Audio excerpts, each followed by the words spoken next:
Chaque citoyen doit se sentir responsable du devenir de l'ensemble dont il est solidaire et répondre à sa propre conscience. Ai-je fait ce que je devais? Me suis-je efforcé de faire mieux chaque jour? Félix Houphouët-Boigny.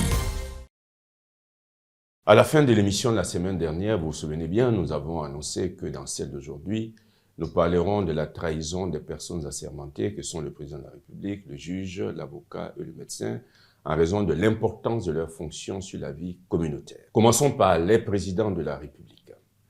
Dans les républiques, qui sont des systèmes politiques où la souveraineté appartient au peuple, qui exercent le pouvoir soit directement, soit via des représentants élus, s'opposant ainsi à la monarchie héréditaire, le président de la République occupe une place essentielle, pour ne pas dire une place centrale. Il est en effet généralement considéré comme la clé de voûte des institutions, garantissant la continuité de l'État, le respect de la Constitution et l'indépendance nationale. Chef de l'exécutif et des armées, il lui est reconnu des pouvoirs très étendus sur les pouvoirs publics et sur la vie de la nation. Ces pouvoirs, il est bon de le signaler, sont cependant amoindris dans les régimes parlementaires en cas de cohabitation. Les présidents de la République, au moment de leur entrée en fonction, prêtent serment.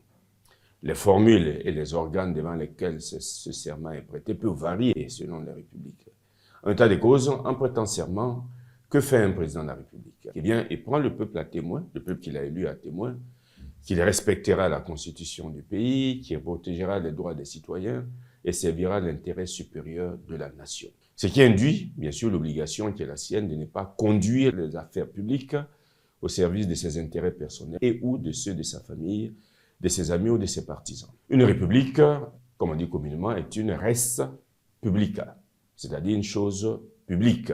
Et c'est la raison pour laquelle elle doit être dirigée et gérée comme telle en vue du bien commun et toujours en sauvegardant l'intérêt général. Lorsqu'après avoir prêté serment, les présidents de la République ne le respectent pas, lorsqu'ils trahissent le serment qu'ils ont solennellement prêté, ils commettent un manquement grave, souvent qualifié de haute trahison ou de forfaiture, pouvant entraîner la mise en œuvre à leur égard d'une procédure de destitution. S'étant ainsi rendus indignes de leur charge, eh bien, ils encourent la destitution qui est de la compétence du Parlement qui se réunit, selon les pays, en haute cour de justice. Qu'en est-il du juge? Eh bien, le juge occupe une place également essentielle dans la cité. Des pouvoirs considérables lui sont donnés par la loi. Dans quel objectif? En vue de la paix, la sécurité publique et le développement économique et social. Le juge peut, à titre d'exemple, enlever un enfant à sa famille. Il peut priver un individu de sa liberté, de sa vie, là où la peine de mort n'a pas été abolie. Il peut priver un individu de son honneur ou de ses biens. Il peut condamner à payer des sommes parfois élevées à titre de réparation et bien d'autres décisions assez graves. Son office s'étend à la vie tant publique que privée. Le juge, pour le dire de façon prosaïque, est un homme puissant dans un état de droit. Puissant, oui, c'est vrai. Mais tout puissant, non, fort heureusement d'ailleurs. Car son office est moralement, légalement et déontologiquement encadré. Pour éviter que la fonction de juge ne soit dévoyée, le juge prête serment avant d'entrer en fonction.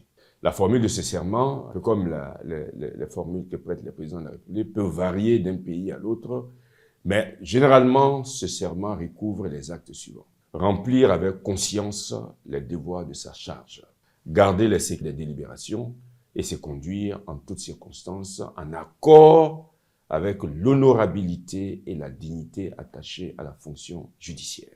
Lorsque le juge trahit ce serment, souvent qualifié de parjure ou de violation grave des devoirs professionnels, il commet une faute disciplinaire majeure et un manquement grave à l'honneur et à la probité. Cela peut entraîner pour lui des sanctions disciplinaires pouvant aller jusqu'à sa révocation. Cela peut entraîner aussi pour lui des poursuites pénales et l'invalidation s'il y a lieu des décisions prises en violation du serment. Le temps imparti à l'émission étant expiré, nous allons arrêter ici. La semaine prochaine, pour clore toute cette série d'émissions consacrées à la trahison, nous parlerons de la trahison des avocats et des médecins. Gardons en tête d'ici là cette belle citation de Francis Blanche, et nous citons: La trahison est une moisissure verte et douce comme le duvet. Elle ronge en silence et par l'intérieur. C'est pour ça qu'il est important que nous puissions préserver nos familles, nos institutions et nos communautés.